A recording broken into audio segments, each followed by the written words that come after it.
1시간 안에 파이썬의 핵심 내용을 알려드리겠습니다. 파이썬은 업무 자동화, 데이터 분석, 웹 개발, IoT 등 수많은 것들에 활용할 수 있습니다. 코딩을 한 번도 접하지 않은 비전공자, 직장인, 학생을 대상으로 이 강의를 만들었습니다. 단 1시간 안에 파이썬의 핵심 개념과 코딩의 기초를 배울 수 있습니다. 이 강의는 복잡한 이론보다는 이해 중심의 학습 방식으로 실생활에서 언제, 왜 사용하는지까지 설명드리겠습니다. 짧고 빠르게 핵심만 뽑아서 말씀드릴 예정입니다. 그럼 파이썬의 세계로 함께 가보겠습니다. 코딩 공부를 처음 하러 들어온 코린이 여러분들 반갑습니다. 여러분들이 코딩에 관심을 가지게 되면서부터 주변에서 많이 들어왔던 내용들이 어렴풋이 있을 겁니다. 코딩, 프로그래밍, 데이터베이스, 알고리즘, 파이썬. 어렴풋이 알 것 같기도 하고 뭔가 어려워 보이기도 해서 막연하게 들리는 이 단어들은 사실 하나도 어렵지 않습니다. 제가 최대한 쉽고 이해가 가도록 설명을 한번 드려보도록 하겠습니다. 그러면 간단한 용어 먼저 말씀을 드려볼게요.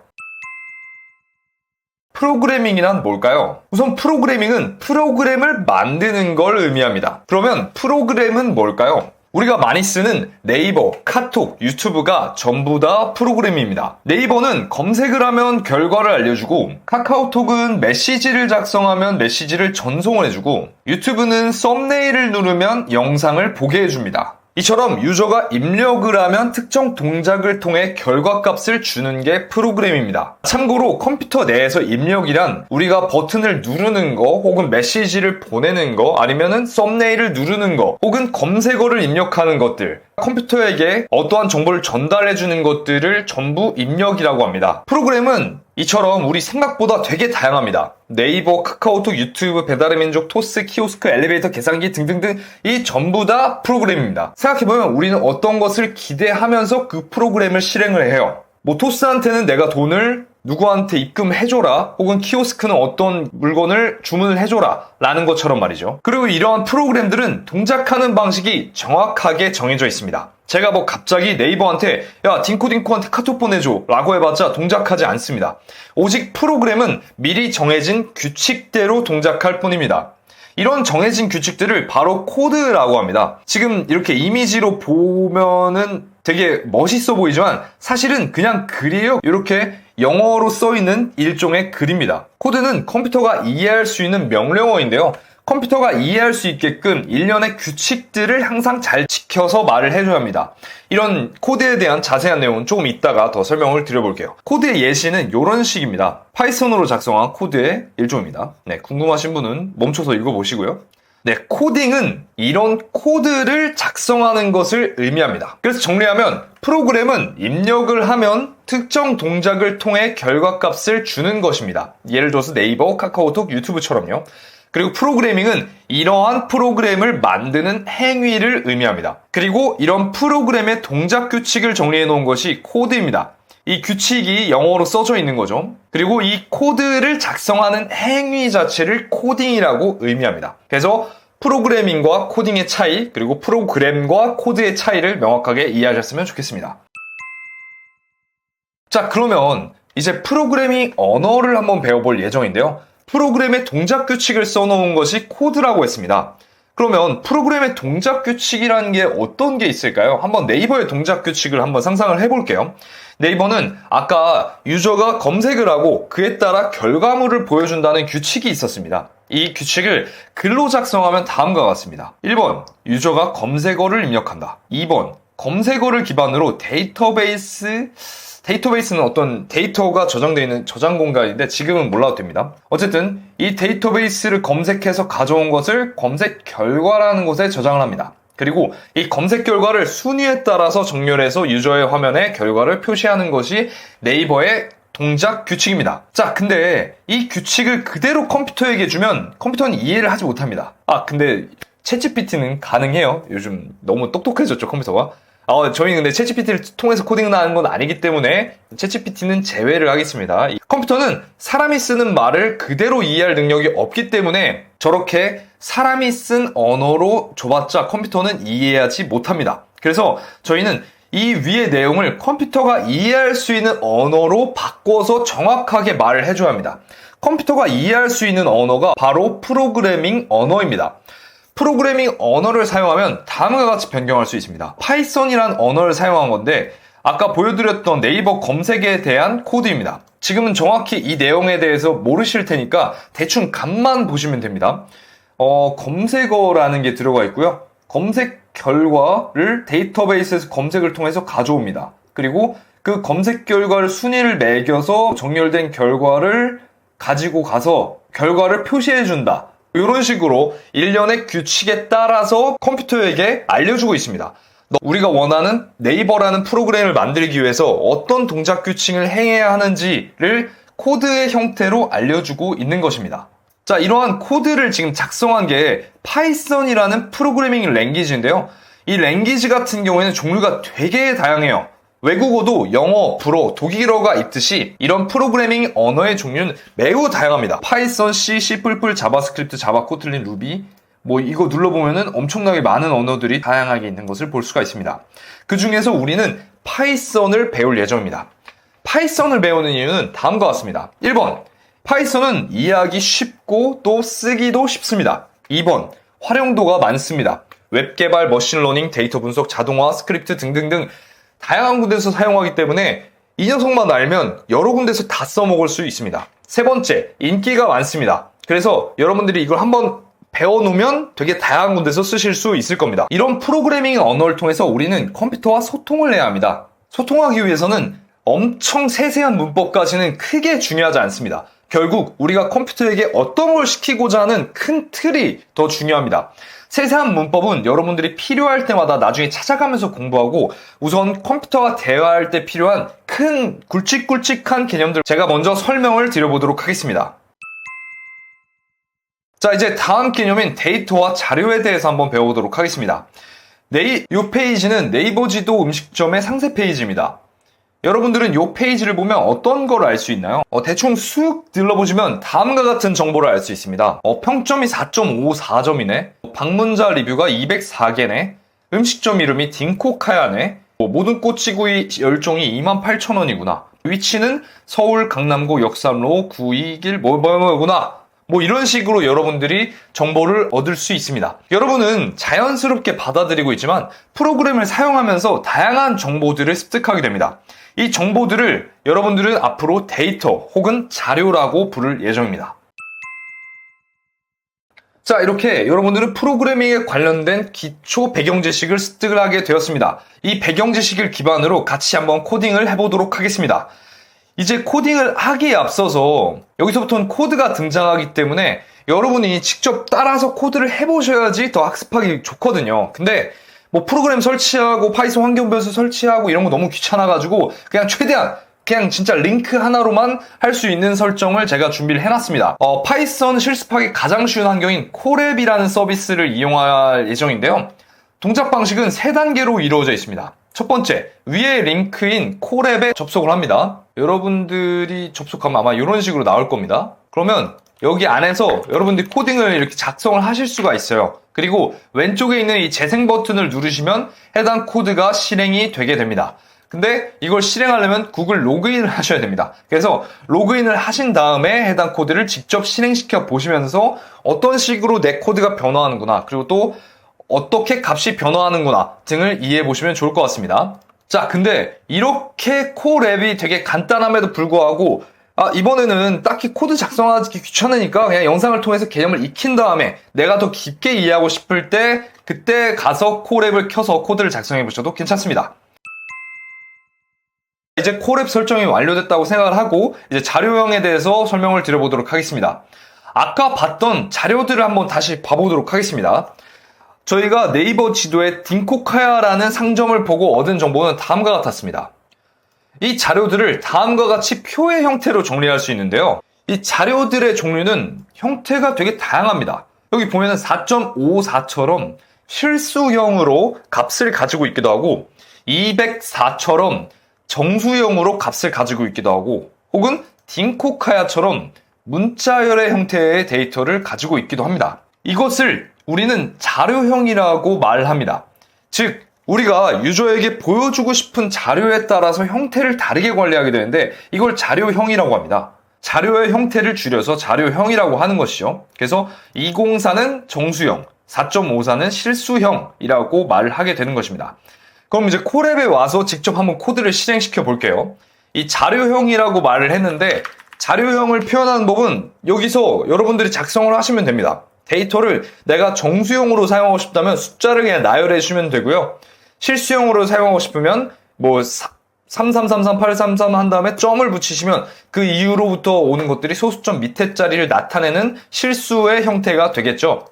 그리고 이 문자열 같은 경우에는 특이한 점이 있습니다. 이 특이한 점이 뭐냐면 이 문자열의 경우에는 얘네가 그냥 우리가 일반적으로 작성하듯이 카카오톡 메시지 보내듯이 안녕하세요 라고 작성하면 얘가 문자열로 인식을 못합니다. 컴퓨터는 명확한 문법이 있습니다. 이 문자열을 나타내기 위한 문법은 쌍따옴표로 이 문자들을 감싸줘야지만 올바르게 문자열로 인식을 하게 됩니다. 그래서 안녕하세요 이렇게 하면 안 되고요. 안녕하세요 라고 이 쌍따옴표 안에 들어가야지만 올바르게 문자열로 인식을 할 겁니다. 자, 어쨌든 이렇게 유저에게 보여주고 싶은 자료에 따라서 형태를 다르게 관리하게 되는데 이것을 자료형이라고 한다 정도로 이해를 해주시면 될 것 같습니다. 대표적인 자료형으로는 정수형, 실수형, 그리고 문자열형이 있습니다. 자, 그러면 이제 이 자료들을 사람들에게 보여주는 작업이 필요합니다. 단순히 자료를 가지고 있다고 해서 보여주진 않거든요. 우리는 결국 프로그램을 통해서 사람들에게 특정한 정보를 보여주고 싶습니다. 네이버 딩코카야 음식점의 평점이 몇 점인지, 리뷰가 몇 개인지, 메뉴가 얼마인지 보여주고 싶단 말이에요. 그래서 이런 사람들에게 값을 보여주는 행위를 출력이라고 합니다. 파이썬에서 값을 출력할 수 있는 방법은 프린트, 소괄호 열고, 그리고 자료를 안에 넣고, 그리고 소괄호를 닫으시면 됩니다. 다시 콜앱으로 가서 보면 이런 식으로 할 수 있습니다. 프린트라는 문자를 쓰고 소괄호를 열고 그리고 안에다가 우리가 넣고 싶은 특정 자료를 넣는 겁니다. 자료의 형태는 아무거나 넣어도 상관없습니다. 뭐 203, 993 뭐 이거는 그 정수형을 넣은 형태겠죠. 그리고 이 문자열을 넣은 밑에 코드가 있는데 이 문자열은 이런 식으로 쓸 수는 없고 라고 작성되어 있는 게 있어요. 이 친구는 제가 아까 말씀드렸다시피 문자열의 경우에는 양 시작과 끝을 전부 쌍따옴표로 감싸줘야 된다고 했습니다. 그래서 이렇게 쌍따옴표로 감싸줘야지만 올바르게 실행이 될 예정입니다. 참고로 이 코드를 실행하는 버튼을 누르게 되면 이런 식으로 뭔가 에러 표시가 나는 경우가 있을 거예요. 이런 경우에는 어떤 줄이 문제가 있다라는 것을 나타내주는 에러 문구가 나오게 되거든요.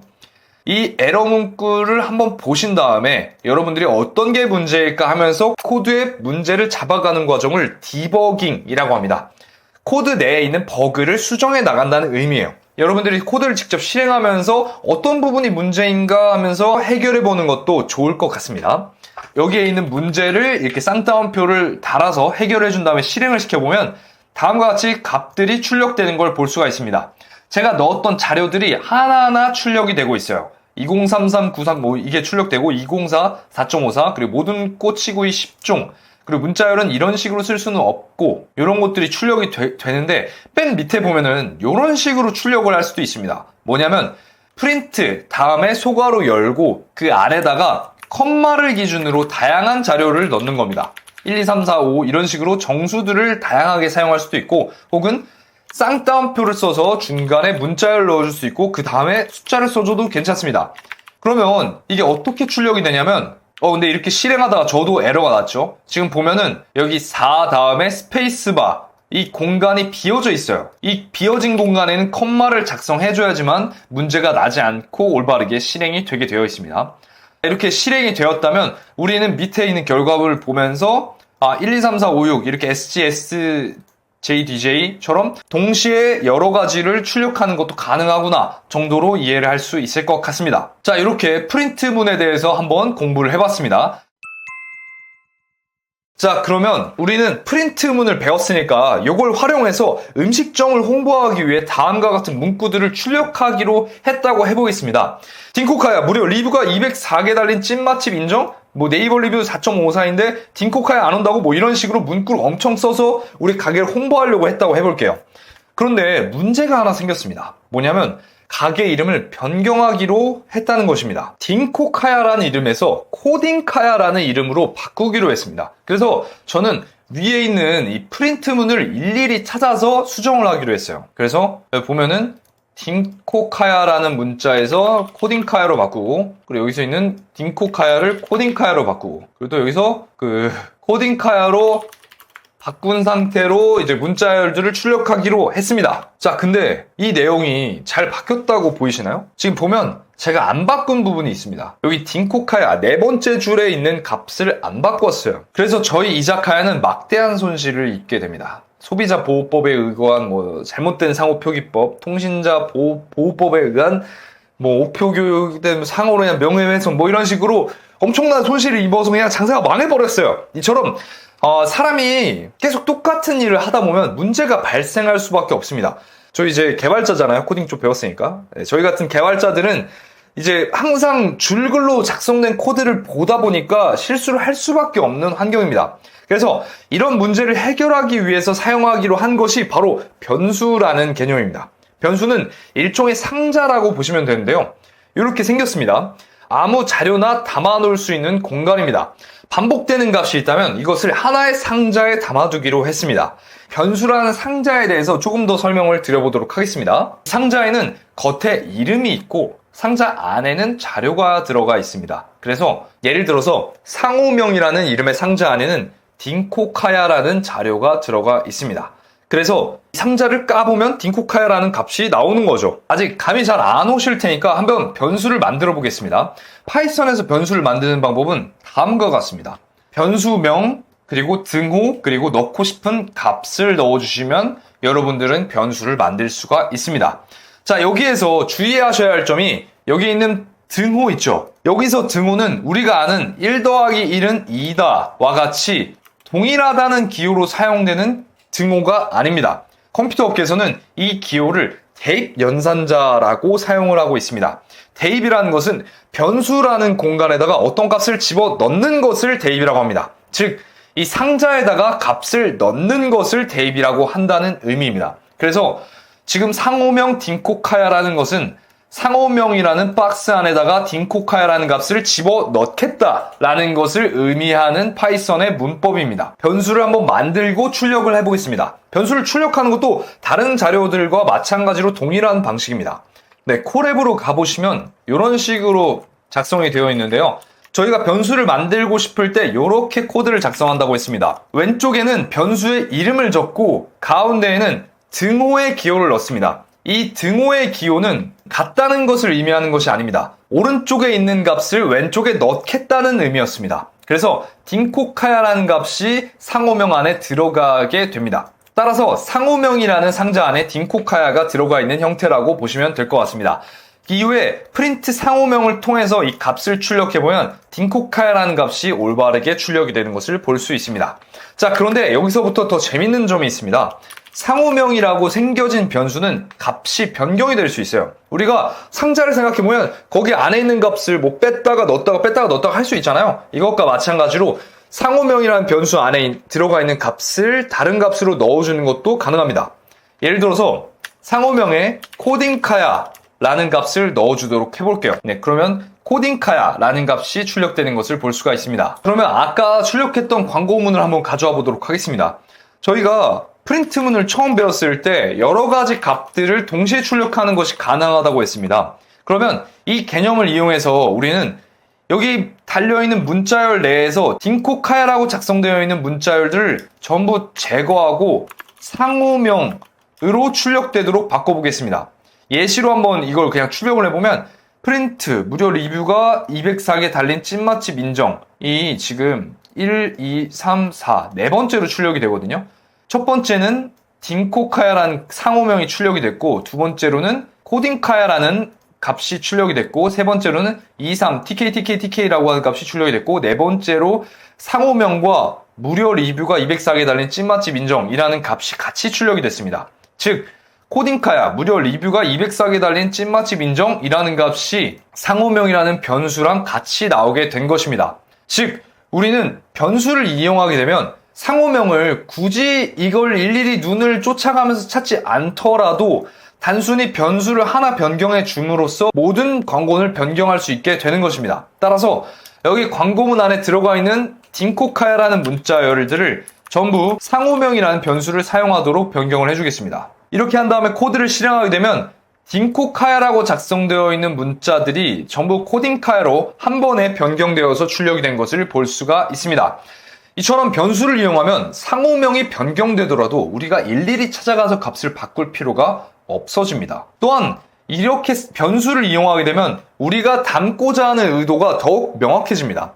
코딩카야라는 문자를 처음 봤을 때 사람들이 무슨 의미인지 모를 수가 있어요. 근데 제가 이렇게 상호명이 코딩카야다 라고 적는 순간부터는 이 코드를 처음 보는 모두가 이게 지금 운영하고 있는 음식점의 상호명이구나 라는 것을 이해할 수 있게 됩니다. 따라서 딩코카야라는 것의 의미를 담아줄 수 있는 역할도 할 수 있게 되는 것이죠. 자, 이런 식으로 변수를 사용하는 예시를 조금 더 보여드리면 이런 식입니다. name이라는 이름의 변수에 딩코딩코라는 값을 넣고 age라는 변수에 20이라는 값을 넣고 address라는 변수에 서울특별시라는 값을 넣고 hate라는 변수에 177.7이라는 실수형의 자료를 넣습니다. 이걸 여러분들이 그냥 딩코딩코 20 서울특별시 177.7이라는 값을 그냥 무의식적으로 받아들였을 때는 어떤 의미인지 모를 수도 있거든요. 근데 이걸 변수로 저장하게 되는 순간부터는 어떤 의미의 자료인지 더욱 명확해지게 됩니다. 이렇게 특정 의미가 담긴 값들은 변수로 지정해서 관리하는 것이 제일 좋다고 말씀을 드릴 수 있을 것 같습니다. 자, 근데 여러분 여기서 주의해야 될 점이 있습니다. 바로 변수를 만들 때의 규칙인데요.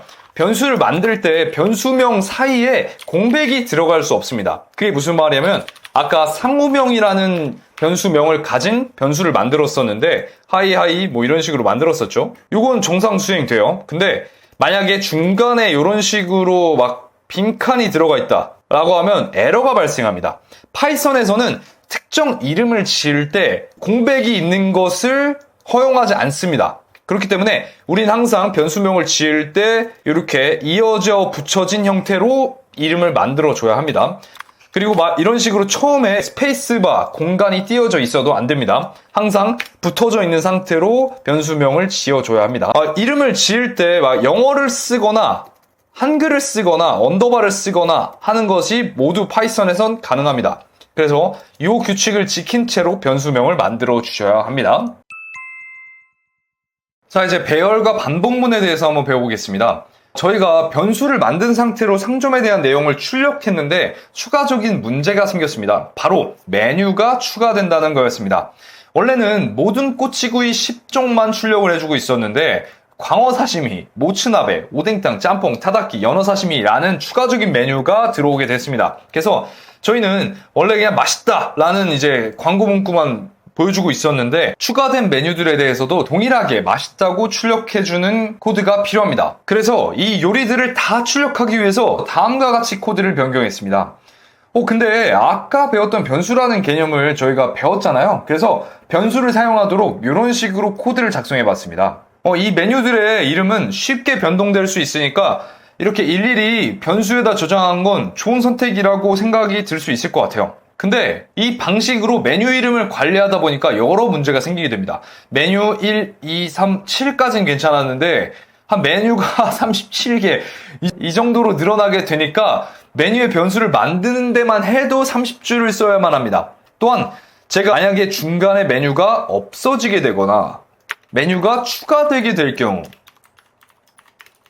여기 중간에 있는 이 프린트 코드를 제거해줘야 되거나 혹은 프린트 코드를 추가해줘야 하는 매우 귀찮은 상황이 벌어지게 됩니다. 이거를 개발자스럽게 얘기를 해보면 코드의 비효율성과 가독성이 저하된다고 표현할 수 있습니다. 각각의 메뉴를 별도의 변수로 정의하고 출력하는 방식은 코드가 지나치게 길어지고 반복적이 됩니다. 그래서 코드를 읽고 이해하는데 불필요한 복잡성을 더하게 됩니다. 그리고 두 번째로 메뉴를 추가하거나 삭제할 때마다 손봐줘야 되는 코드들이 되게 많아져요. 그래서 유지보수라는 게 힘들어지게 됩니다.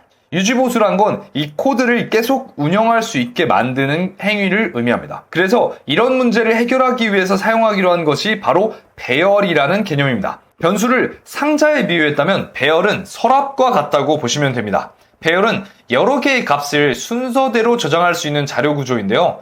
지금 보면은 메뉴판이라는 배열 안에 0번째 칸에는 요게 들어가 있고 1번째 칸에는 요게 들어가 있고 하는 것처럼 자, 근데 여러분들 좀 의아하신 게 있을 거예요. 지금 보면은 칸이 0번째부터 시작하죠. 제가 0번째 칸이라고 말을 했잖아요. 이 컴퓨터에서는 숫자를 세는 방식이 저희가 인간 세상에서 부르는 것과 좀 다릅니다. 우리는 보통 이거 첫 번째 칸에서 꺼내줘 라고 얘기를 하는데 컴퓨터는 0번째 칸부터 세기 시작합니다. 0번째, 1번째, 2번째 이렇게 세기 시작하는데 0부터 시작하는 것이 컴퓨터 입장에서는 더 효율적이기 때문입니다. 그 자세한 이유가 궁금하시다면 한번 이 내용을 읽어보시길 바라겠습니다. 여기서는 더 자세하게 설명은 하지 않고 넘어가도록 하겠습니다. 자, 그러면 파이썬에서 문법적으로 배열을 사용하는 방법은 다음과 같습니다. 대괄호를 열고 자료 1을 넣고 콤마, 그리고 자료 2를 넣고 콤마, 그리고 자료 3을 넣고 콤마, 그리고 자료 4를 넣고 콤마, 점점점, 그리고 대괄호를 닫고 와 같은 방식으로 구분이 되게 되어 있습니다. 대괄호를 열고 그 사이에 넣고 싶은 자료들을 콤마로 구분한 다음에 대괄호로 닫아주기만 하면 배열이 됩니다. 예를 들어서 여기 있는 것들이 모두 배열입니다. 대괄호를 열고 사과라는 문자열을 적은 다음에 콤마를 쓰고 배라는 문자열을 넣은 다음에 콤마를 쓰고 딸기라는 문자열을 넣은 다음에 대괄호를 닫기만 하면 배열입니다. 여기 뒤에 얼마든지 값을 늘릴 수 있지만 항상 콤마를 기준으로 자료를 구분을 해줘야 합니다. 이런 규칙을 지켜줘야 하는 것이 프로그래밍 언어의 문법입니다. 이런 식으로 숫자만 넣어도 배열이 되고요. 문자열과 정수형 그리고 실수형 이렇게 자료형이 다르더라도 배열로 만들 수가 있습니다. 자, 그러면 이제 이런 배열이라는 자료형이 있으니까 아까 상호명을 저장했던 것처럼 마찬가지로 변수에 한번 저장을 해보도록 하겠습니다. 변수명 그리고 등호 그리고 값 의 의미는 기호 오른쪽에 있는 값을 왼쪽에 변수에 넣어주겠다라는 의미였죠. 그래서 이번에는 메뉴판이라는 변수에다가 배열을 한번 넣어볼게요. 이런 식으로 쓸 수가 있습니다. 메뉴판이라는 변수명에다가 는이라는 기호를 적은 다음에 오른쪽에는 배열의 값을 적어주게 됩니다. 그러면 메뉴판이라는 변수에다가 배열의 값을 넣어서 관리하겠다는 의미입니다. 그래서 이제 메뉴판이라는 변수 안에는 배열의 값이 들어가 있는 겁니다. 아까의 비유로 설명드리면 메뉴판이라는 서랍장을 만들고 각 칸의 메뉴들을 넣는 것을 의미합니다. 이렇게 배열을 사용하게 되면 큰 장점이 있습니다. 기존에는 메뉴들이 뭐가 있는지 보려면 메뉴 1, 메뉴 2, 메뉴 3, 메뉴 4, 메뉴 5, 메뉴 6, 7, 메뉴 10 이런 식으로 메뉴로 시작하는 변수들을 다 봤어야 했는데 이제는 배열 하나만 보면 됩니다. 메뉴와 관련된 자료들은 전부 메뉴판에 다 들어가 있을 테니까요. 이렇게 관리하면 여러분들이 코드를 관리하기 훨씬 수월해지게 됩니다. 네, 이렇게 배열을 만들었다면 이제 배열이라는 서랍장 안에 각각의 칸에 자료들이 저장되어 있는 형태라고 했어요. 그러면 이 각 칸의 값을 가져오기 위해서는 어떻게 해야 할까요? 참고로 배열의 각 칸을 개발업계에서는 원소라고 지칭합니다. 이런 배열의 원소들을 하나하나 잡는 방법은 다음과 같습니다. 배열의 이름 그리고 대괄호 열고 인덱스 번호를 적은 다음에 대괄호를 닫아주시면 됩니다. 즉 메뉴판의 0번째 인덱스를 가져오기 위해서는 메뉴판 그리고 대괄호 열고 0 그리고 대괄호 닫고 와 같이 사용하시면 됩니다. 예를 들어서 이런 식입니다. 메뉴판이라고 하는 배열이 이런 식으로 정의가 되어 있다고 칠게요. 그러면 여기에서 모든 꼬치구이 10종이 0번째 인덱스에 들어가 있는 거예요. 그리고 광어사시미는 1번째 인덱스 그리고 모츠나베는 2번째 인덱스에 들어가 있으면 메뉴판 그리고 대괄호 열고 0 그리고 대괄호 닫고는 모든 꼬치구이 10종을 의미합니다.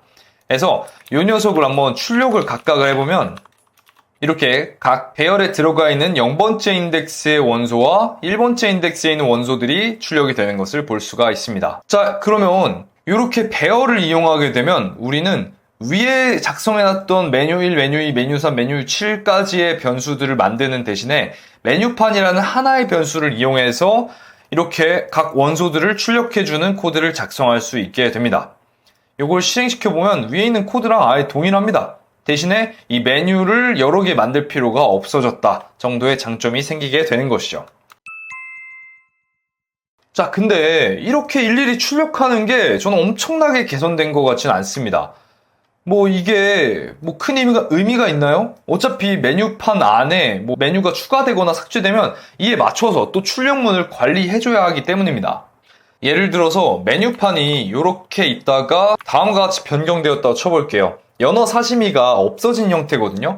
이러면은 맨 뒤에 있는 0, 1, 2, 3, 4, 5, 6 여섯 번째 인덱스인 연어 사시미의 값이 없어진 거예요. 그렇기 때문에 메뉴판의 여섯 번째 인덱스를 조회하는 코드는 올바르게 수행되지 않을 겁니다. 따라서 이 코드를 삭제를 해줘야지만 모든 메뉴판에 있는 값들을 출력할 수 있게 되는 거예요. 따라서 이런 식의 에러가 발생하기 때문에 우리는 프린트문을 항상 처리를 추가적으로 해줘야 되는 상황에 오게 됩니다.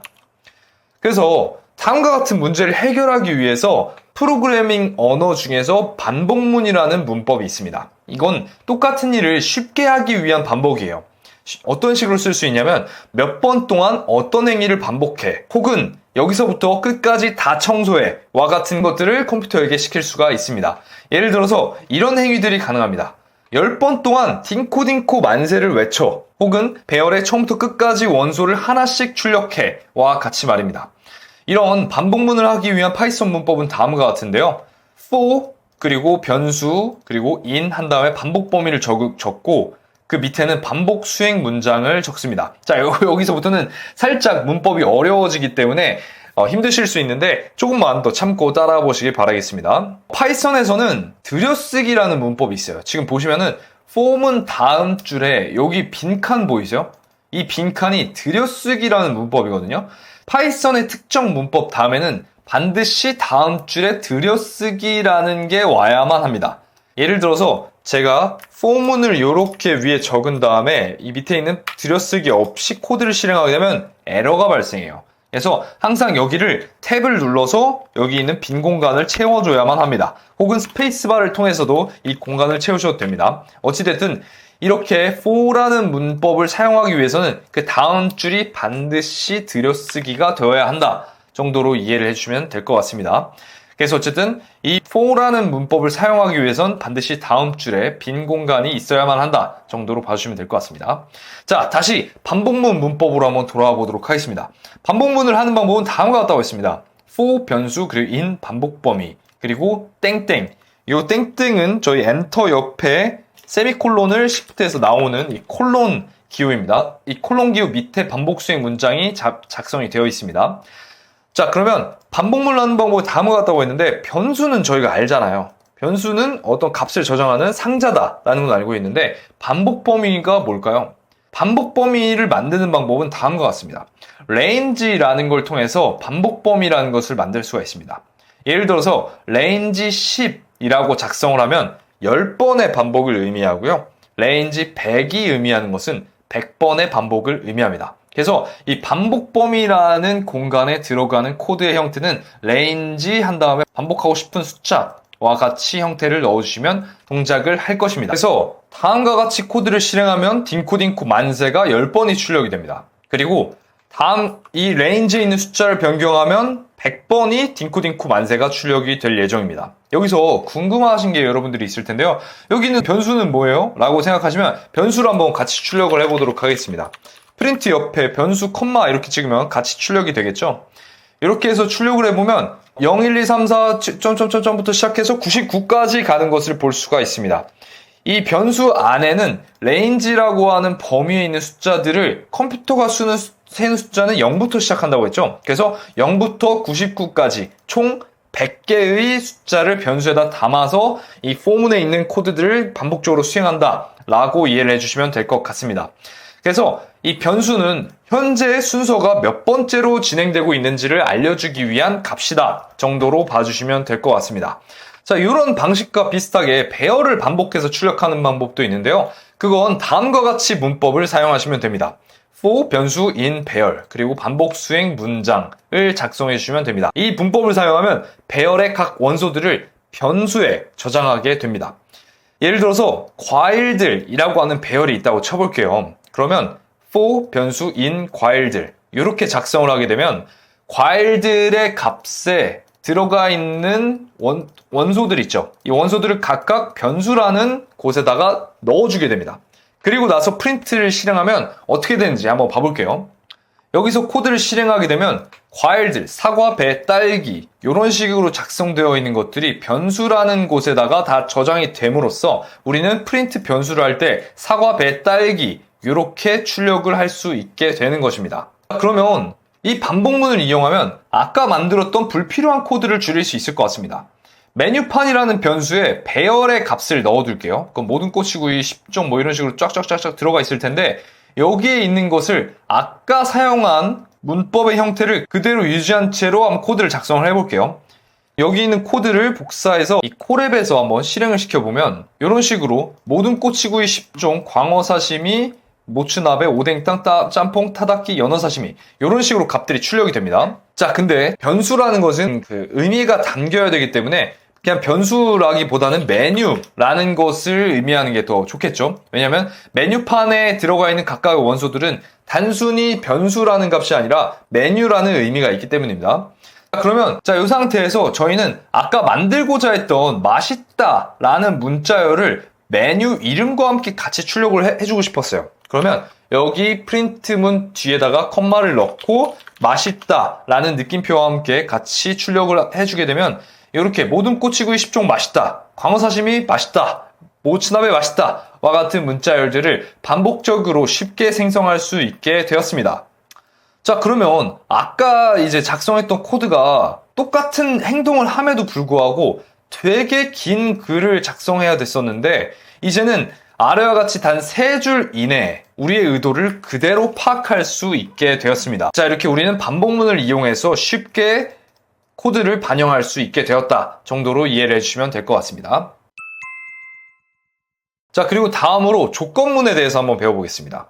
자, 여러분 이제 많은 문제를 해결했다고 생각했는데 사실 우리가 출력하지 않은 값이 하나 더 있습니다. 뭐냐면 바로 이 부분입니다. 여기 보이세요? 영업전 17땡땡의 영업시작.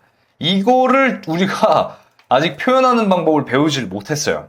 유저들에게 음식점의 시간을 나타내주는 부분에 대해서 한번 생각을 해볼게요. 사람들은 이 음식점이 현재 시간을 기준으로 영업을 하는지 안 하는지가 상당히 중요합니다. 그래서 상점이 영업전이라면 영업전이라는 문구를 띄워주고 영업 중인 시간이라면 영업 중이라는 문구를 보여주는 것이 상당히 중요합니다.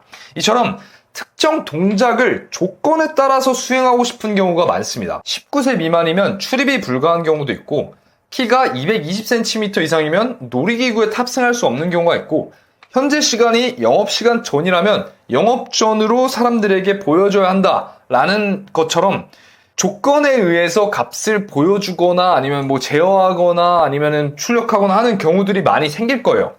이런 조건문을 하기 위한 파이썬의 문법은 다음과 같습니다.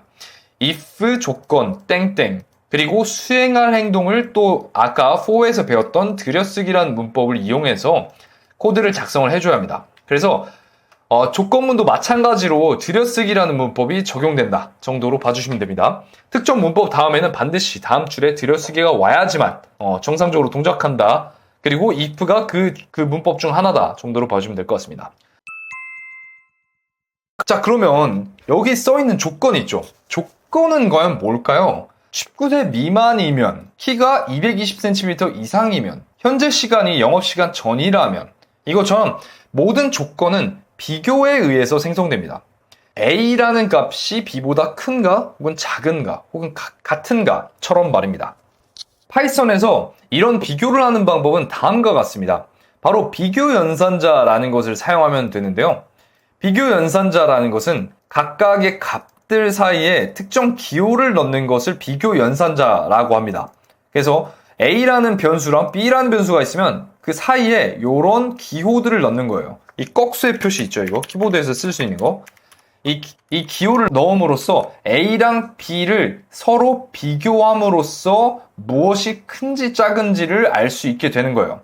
그래서 맨 첫 줄을 보면 A가 B보다 큰가 라는 것을 의미하고 A가 B보다 작은가를 의미하고 혹은 A가 B보다 크거나 같은가 혹은 A가 B보다 작거나 같은가 아니면 A와 B가 같은가와 같은 비교들을 할 수 있게 해줍니다.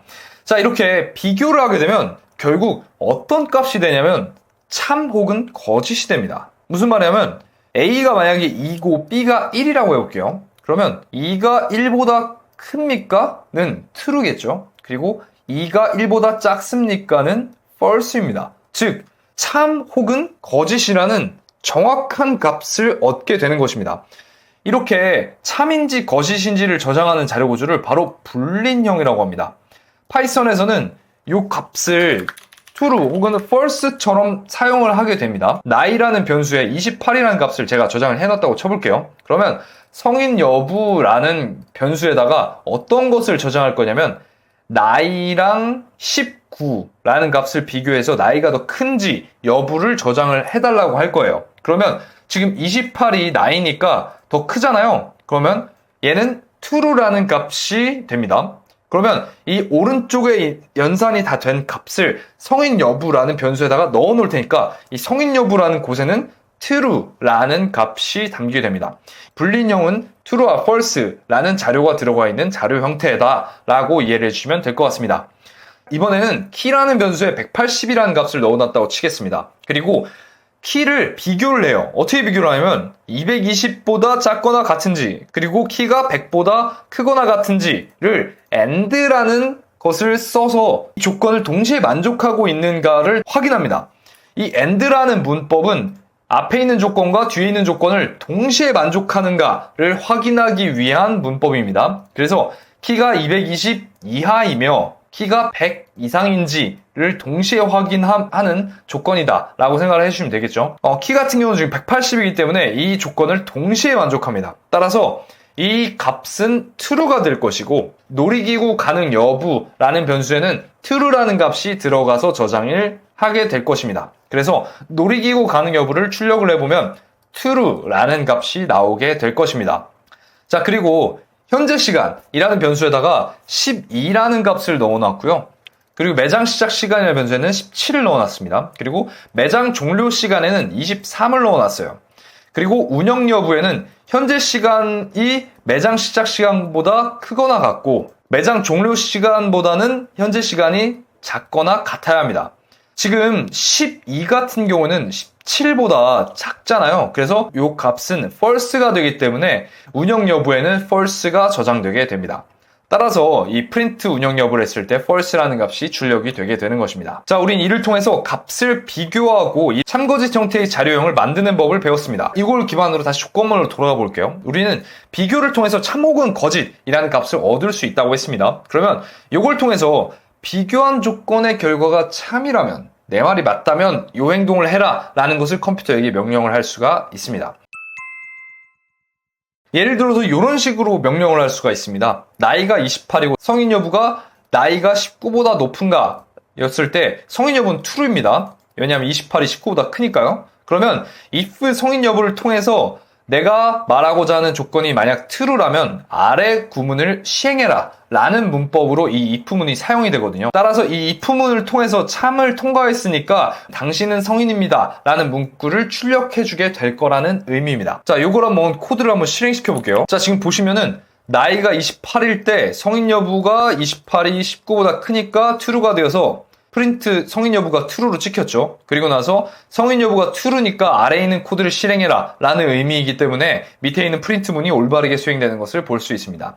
만약에 나이가 11이라고 해볼게요. 그러면 false가 나옵니다. 왜냐하면 11이라는 나이는 19보다 작기 때문에 false라는 값이 저장이 되게 되고요.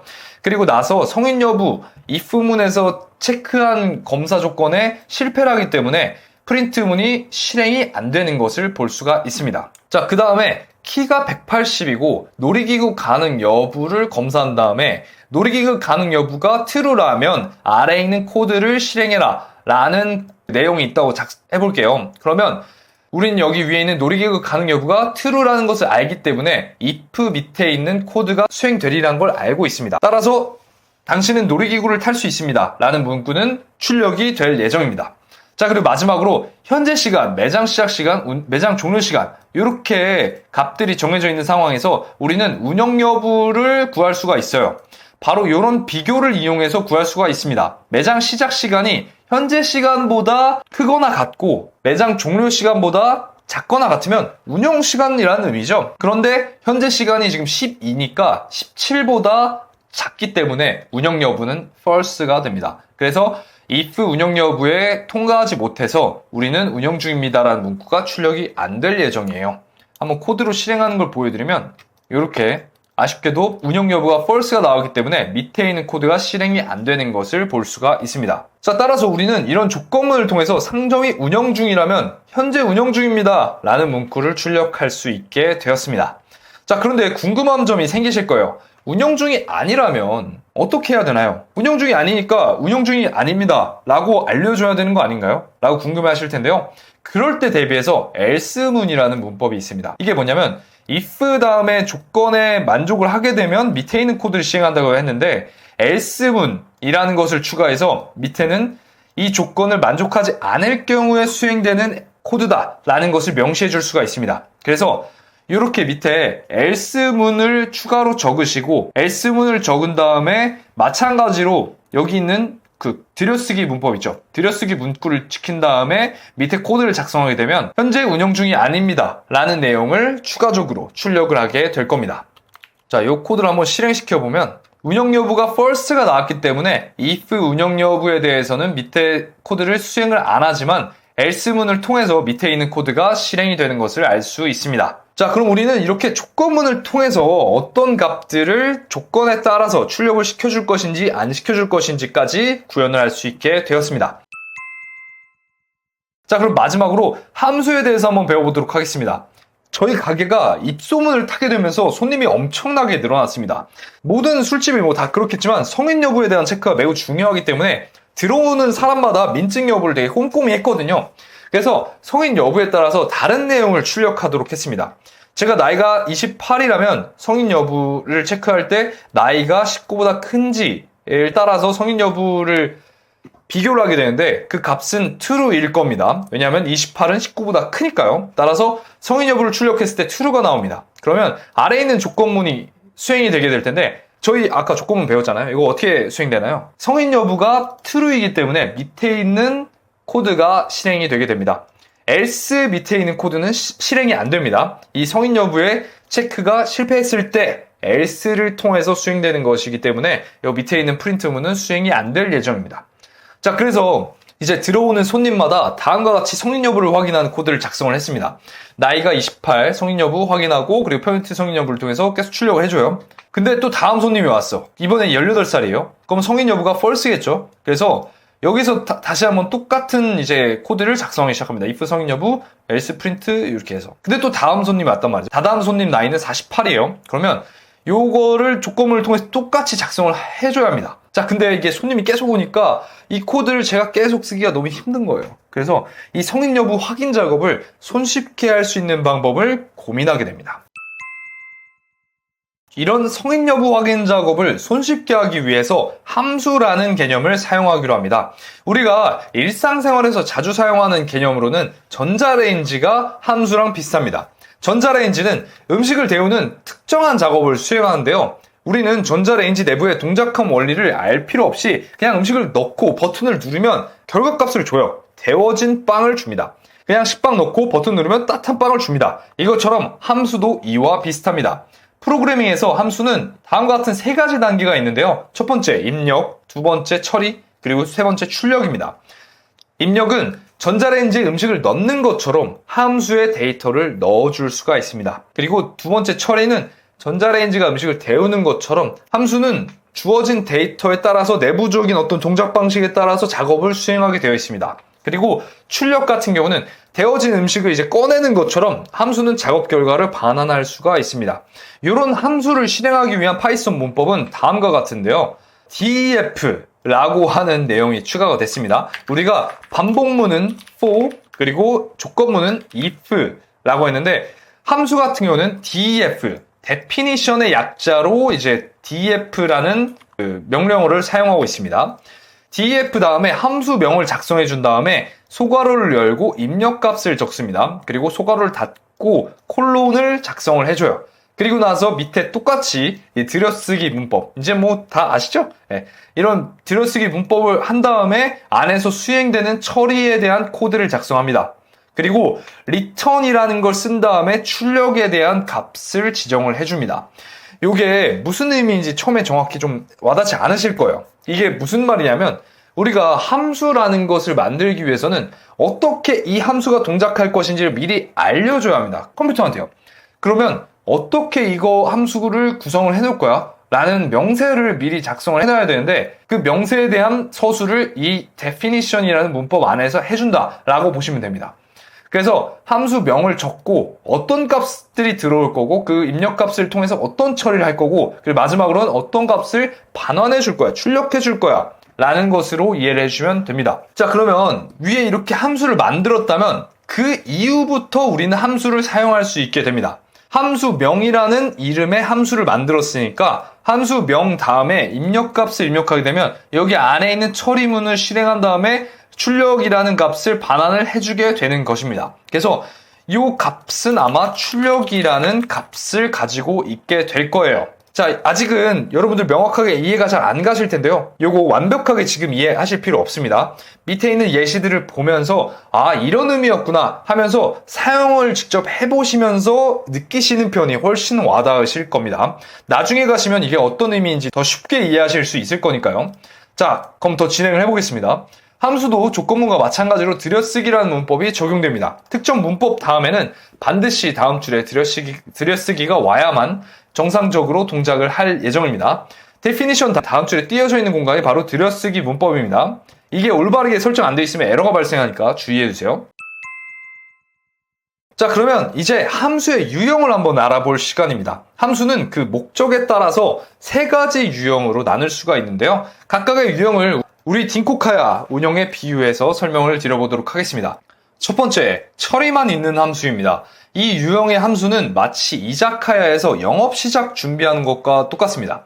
특별한 입력 없이 정해진 일을 수행합니다. 우리가 마치 매일 회사에 가면 수행하는 일을 하는 것처럼 영업 시작 준비할 때 하는 일들을 그냥 정해놓은 거예요. 문을 엽니다. 조명을 켭니다. 음악을 틉니다. 영업 중 간판을 켭니다. 이런 것처럼 매일 수행되는 거, 그냥 입력 없이 수행되는 것들을 함수를 만드는 게 이런 처리만 있는 함수입니다. 그래서 여기 안에서는 입력값이 없습니다. 아까 함수를 만들 때 저희가 입력값이란 걸 받을 수 있고 출력값이란 걸 줄 수도 있다고 했잖아요. 그냥 처리만 있는 거예요. 딱 처리만 있어서 이 함수를 호출하게 되면 입력도 안 받고 반환도 안 하지만 그냥 안에서 해야 될 일을 할 뿐입니다. 그래서 이런 함수는 매일 반복되는 루틴을 자동화하는 데 유용합니다. 한번 정해두면 필요할 때마다 간단히 호출해 줄 수 있습니다. 요걸 한번 실행을 해보면 더 이해가 쉬우실 거예요. 이 함수를 실행하면 영업 시작 준비라는 함수를 통해서 프린트 문이 4개가 출력이 됩니다. 그리고 나서 아무 행동을 하지 않습니다. 네, 두 번째 유형의 함수는 입력 그리고 처리가 있는 함수입니다. 이 유형의 함수는 주문 접수랑 비슷하다고 볼 수 있습니다. 손님의 주문, 즉 입력을 받아서 처리하지만 특별히 무언가를 반환하지는 않는 함수 형태입니다. 예를 들어서 지금 주문 접수라고 적혀있는 함수를 보면은 이 소괄호를 열고 입력값이 2개나 있는 형태예요. 메뉴랑 수량 두 가지 입력값을 받는다는 말이죠. 그러면 이 메뉴랑 수량을 가지고 출력을 해줍니다. 그리고 주방에 전달하겠습니다. 이렇게 알려준 다음에 아무 값도 반환하지 않습니다. 이렇게 함수에 입력된 값들을 출력하기만 하고 반환하지 않는 형태의 함수는 보통 시스템의 상태를 변경하거나 외부와 상호작용을 할 때 주로 사용을 합니다. 예를 들어서 데이터베이스에 정보를 저장하거나 프린터로 문서를 출력하는 등의 작업에 활용될 수 있겠죠. 요거를 한번 코드로 어떻게 실행되는지 한번 봐볼게요. 주문 접수라는 함수가 정의가 되어 있고 여기에는 메뉴랑 수량을 받고 있습니다. 그러면 저는 주문 접수에다가 타코야키라는 메뉴랑 2개의 수량을 입력값으로 함수를 호출을 하게 됩니다. 그러면 타코야키랑 2가 넘어가서 프린트 함수를 호출하게 돼요. 지금 어떤 순서로 되는지 보여드리면 주문 접수에서 타코야키랑 2를 넘겼죠. 그러면 타코야키랑 2는 여기 메뉴와 수량에 박히게 됩니다. 그리고 나서 메뉴와 수량에 담긴 프린트문을 호출하고 난 다음에 주방에 전달하겠습니다. 라는 값도 마찬가지로 호출하고 나서 이 함수가 종료되게 됩니다. 그리고 나서 생맥주랑 3을 담은 함수 또한 한번 호출이 어떻게 되는지 봐볼게요. 생맥주 3을 담은 함수는 메뉴와 수량이라는 변수에 각각 생맥주랑 3을 담게 됩니다. 그리고 나서 안에 있는 함수에 적혀져 있는 코드를 수행하게 됩니다. 여기 위에 있는 프린트 먼저 실행이 되게 되는데 프린트에서 메뉴인 생맥주랑 수량 3을 출력을 해줘요. 그래서 이렇게 출력이 된 거죠. 세 번째 줄에 있는. 그리고 프린트 주방에 전달하겠습니다를 거치고 나면 주문 접수라는 함수가 종료되게 됩니다. 따라서 이렇게 입력값은 있지만 반환값이 없는 중간에 수행되어야 하는 역할만 작성되어 있는 함수가 두 번째 유형입니다. 자, 이제 세 번째 유형을 한번 봐볼게요. 세 번째 유형은 입력, 처리, 출력값이 전부 다 있습니다. 그래서 지금 보면은 함수를 정의하기 위한 df와 함수명 그리고 입력값에 대한 정의 그리고 어떤 값을 반환할지에 대해서 작성이 되어 있는 것을 볼 수가 있습니다. 이 유형은 계산대랑 비슷하다고 생각하시면 될 것 같아요. 주문 내역을 입력받아서 계산을 처리하고 총액을 출력해서 알려주는 형태입니다. 그래서 계산하기 같은 경우에는 가격과 수량을 입력받아서 가격에다가 수량을 곱해요. 여기 있는 별표는 값을 곱한다는 의미의 곱셈 연산자입니다.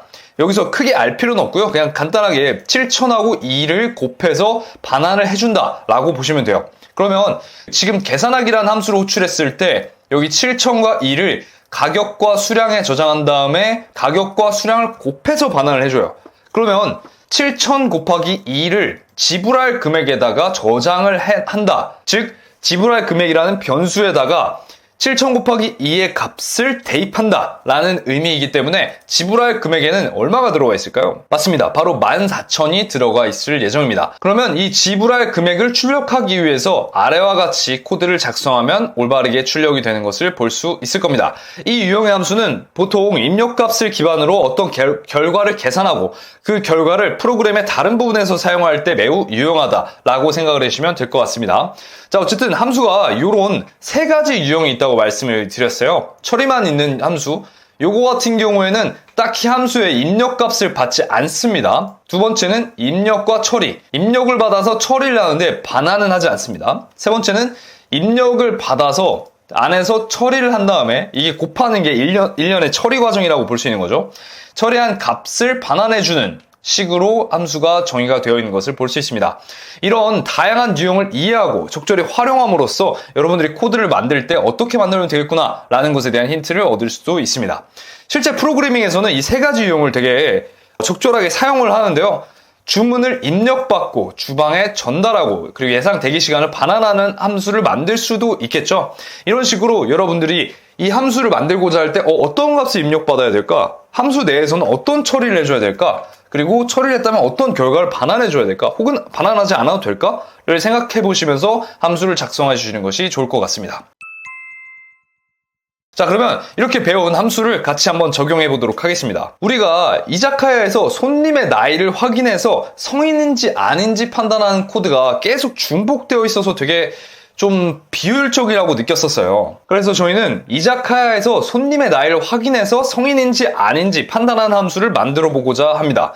그래서 성인 확인이라는 함수를 만들 거예요. 그리고 입력을 어떤 걸 받을 거냐면 나이를 입력받을 겁니다. 왜냐면 저희가 하고 싶은 건 그 나이에 따라서 얘가 성인인지 아닌지 판단을 해주는, 즉 처리를 해주는 함수를 만들고 싶거든요. 그래서 성인 확인이라는 함수명 뒤에 나이에 대해서 입력을 받을 예정입니다. 그리고 내부적으로는 이런 코드를 수행할 거예요.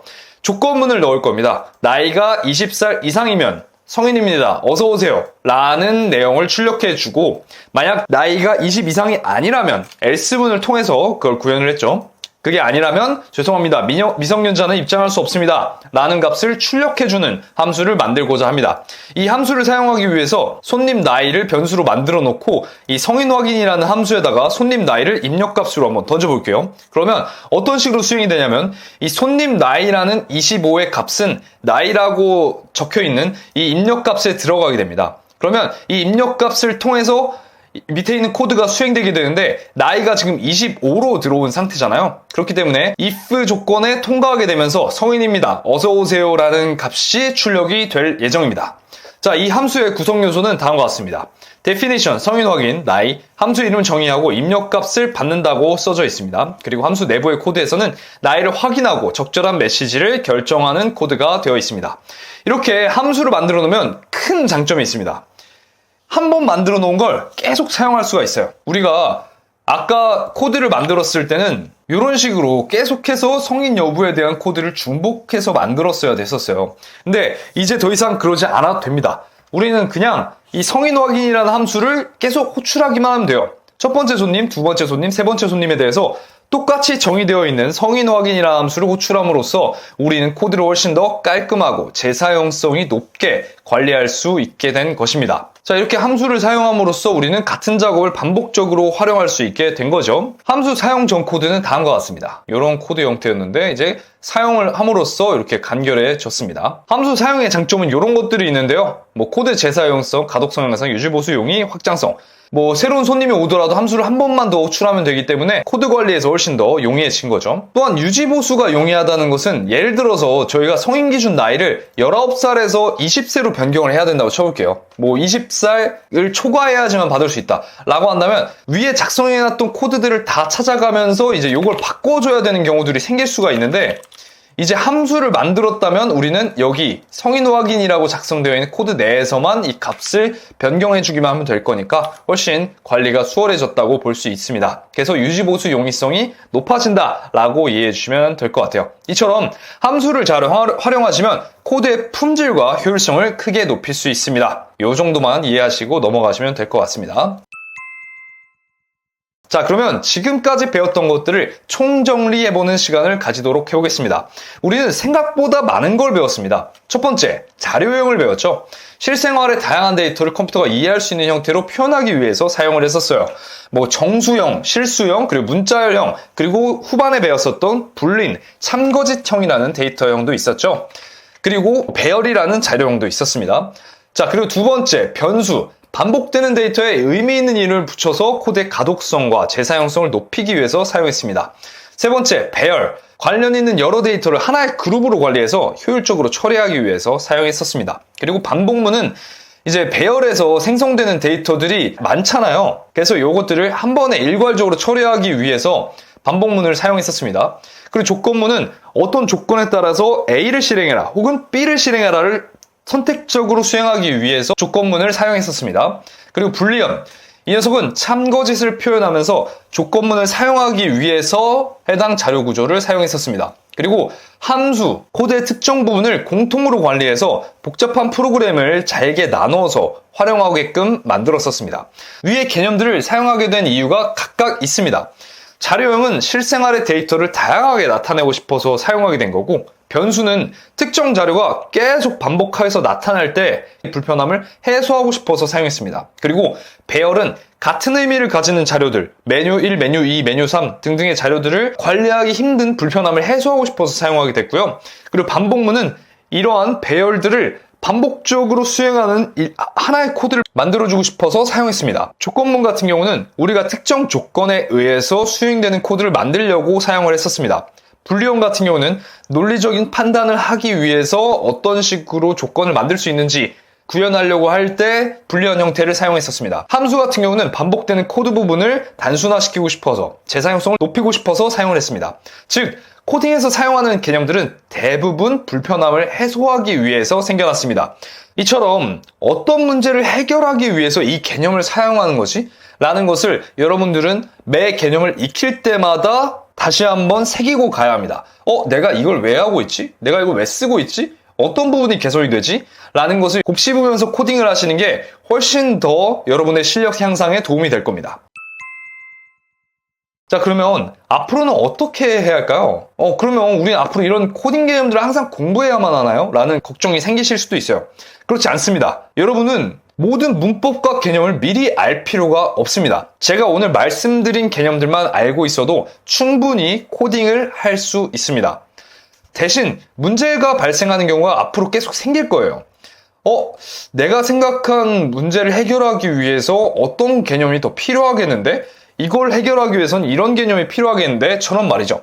그래서 이런 문제가 생겼을 때 해결하는 방법을 기르기 위해선 어떤 상황이 현재 문제인지 정확히 글로 표현할 수 있고, 또한 실제 코딩을 통해서 겪은 문제들을 해결해 나갈 수 있어야 합니다. 즉, 단순히 문법을 암기하는 것보다 문제 해결 능력이 중요합니다. 불편함을 인식하고 그에 대한 해결책을 찾는 게 매우 중요합니다. 그 문제 해결 능력을 기르는 과정을 여러분들과 같이 한번 가보고 싶습니다.